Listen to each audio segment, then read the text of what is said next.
हजरत मालिक बिन दिनार फरमाते मैंने 60 हज किए। एक हज के मौके पर मैंने बड़ा रश देखा, लाखों का इज्तिमा हुआ। मेरी बातों की समझ तो आ रही है ना आप दोस्तों? जो नहीं बोल रहे उन्हें भी आ रही है ना? अल्लाह जज़ा दे। कहते लाखों का मजमा था तो मेरे दिल में ख्याल आया, मैंने कहा अल्लाह इतने लोग आए हैं, इनका हज कबूल भी हुआ है कि नहीं? फरमाते मैं सोच रहा था तो रात को ना ख्वाब में मैंने किसी कहने वाले को कहते हुए सुना कि सबका कबूल हो गया। बल्ख का रहने वाला मोहम्मद बिन हारून बल्खी है, उसका हज कबूल नहीं। फरमाते शहरों के अलग-अलग खेमे लगते थे। अब भी आप हज करने जाए तो पाकिस्तानियों की रिहाइशें अलग होती हैं, इंडियन की अलग, बांग्लादेश के अलग, मिस्री, यमनी, सब लोग अलग-अलग रिहाइशें होती, झंडे लगे होते हैं मुल्कों के। कहते मैंने सवेरे उठ के ढूंढना शुरू कर दिया, ढूंढता हूँ वो बंदा मिले। कहते जहाँ बल्ख शहर के लोग रहते थे वहां चला गया तो मैंने लोगों से पूछा तुम में मोहम्मद बिन हारून बल्खी कौन है? लोग कहने लगे वो तो बड़ा नेक आदमी है, परहेजगार है, बड़े भोले भाले, बड़े अल्लाह वाले, रियाज आपको बस हम ही जानते, वो तो बड़ा नेक है, परहेजगार आदमी। मैंने कहा अच्छा कहाँ है? उन्होंने कहा पहाड़ के पीछे उसने खैमा लगाया हुआ है, सारी रात इबादत करता है, सारा दिन रोजा रखता है, कायमुल लैल है, साइमुद दहर है। क्या बात? फरमाते मैं उन लोगों की बात सुन के हैरान हो गया कि मुझे क्या बताया गया, ये क्या कह रहे हैं? फरमाते मैं पहाड़ के पीछे गया। हज़रत मालिक बिन दिनार अलैहि रहमा फरमाते हैं जब मैं वहां पहुंचा तो मैंने उस शख्स को मुसल्ले पे बैठे देखा। कसरत इबादत के आसार उसके वजूद पर नजर आ रहे, सीधा बाजू उसका कटा हुआ था। फरमाते 2 रकते मुकम्मल करके ना मैंने उसे अस्सलाम वालेकुम कहा तो मुझे कहने लगा वालेकुम अस्सलाम, आप मालिक बिन दिनार हैं? मैंने कहा बड़ी इसकी फिरासत है। फरमाते फिर उसने ठंडी सांस ली, कहने लगा आपको ख्वाब आई होगी कि मेरा हज कबूल नहीं हुआ। फरमाते मुझ पर और बिजली गिरी कि क्या कह रहा? मैंने कहा यार लोग भी तेरी तारीफ कर रहे हैं और तेरी बसीरत भी बड़ी है, तो ये माजरा क्या है? कहने लगा आप ना पूछे। ये कह के उसने रोना शुरू किया, देर तक रोता रहा। मैंने कहा नहीं यार तू बता। कहने लगा नहीं आप ना पूछे, आप नाराज हो गए। मैंने कहा मैं नहीं होता, तू बोलना। कहने लगा हुजूर 24 साल हो गए मुझे हज करते हुए, 24 साल, 24वां हज है मेरा, और हर साल कोई अल्लाह का वली आके बताता है कि जा चला जा तेरा कोई नहीं कबूल हुआ।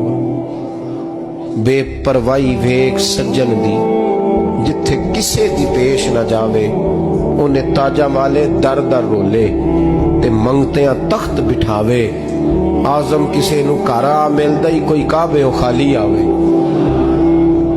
कहते हैं उसने मुझे कहा हुजूर 24वां हज है, हर साल कोई बताता है। मैंने कहा तेरी गलती। कहने लगा मैं अपनी माँ का नाफरमान।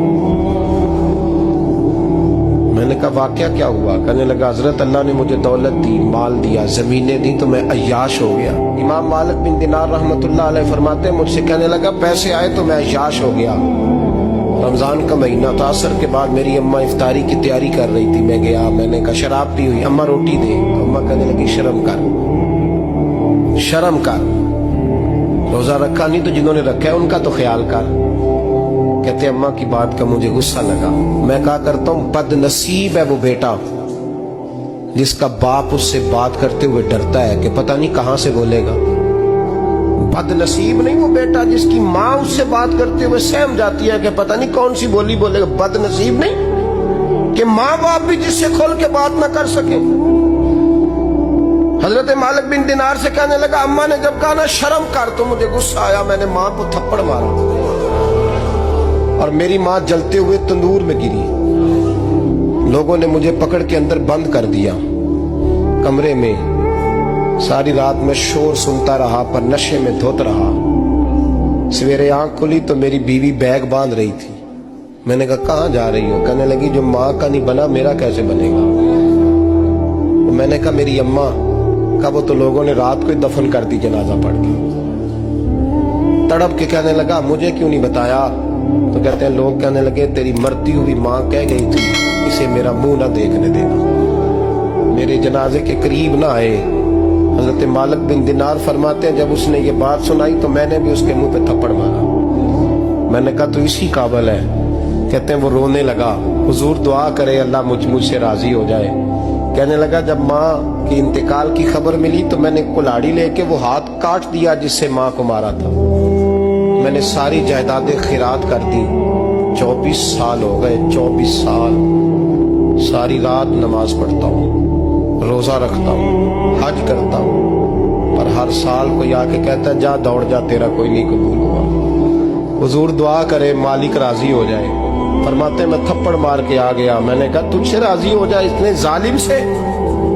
इमाम मालिक फरमाते रात को आके सोया तो मुझे ख्वाब में रसूल पाक का दीदार हुआ। तो नबी पाक अलैहिस्सलाम ने फरमाया मालिक तू उसे मायूस क्यों कर आया है? अल्लाह तो बड़ा मेहरबान है। कहा हुजूर माँ के नाफरमान को माफी कैसे मिलेगी? तो इमाम मालिक फरमाने लगे नबी करीम ने फरमाया जाओ उसे जाके बता दे तुझे कयामत में तेरी माँ की वजह से बख्श दिया जाएगा। कहा हुजूर अम्मा की वजह से किस तरह? तो महबूब फरमाने लगे इसकी माँ कयामत में इसके खिलाफ मुकदमा दायर करेगी रब करीम की अदालत में। ए अल्लाह मैंने 9 माह पेट में रखा, दर्द सह के इसे जना, जिगर का खून पिला के पाला और इसी ने मुझे कत्ल किया। रब करीम इसकी माँ का मुकदमा सुन के कहेगा उठाओ इसको दोज़ख में फेंको, इसने माँ जलाई थी इसे भी जलाओ। महबूब फरमाने लगे जब पकड़ करके मालिक उसको मोहम्मद बिन हारून को लोग ले जाएंगे ना जहन्नम की तरफ, अभी फरिश्ते घसीटेंगे ही तो पलट के फिर अम्मा की तरफ देखेगा और दूसरी दफा फिर घसीटेंगे तो पलट के देखेगा और तीसरी दफा फिर पलट के कहेगा अम्मा ये मुझे जलाने लगे, अम्मा ये जहन्नम में फेंकने लगे। मेरे हबीब फरमाने लगे वो जल के मरने वाली माँ वहां भी बोल पड़ेगी, कहेगी या अल्लाह चल मैंने माफ किया तू भी माफ कर।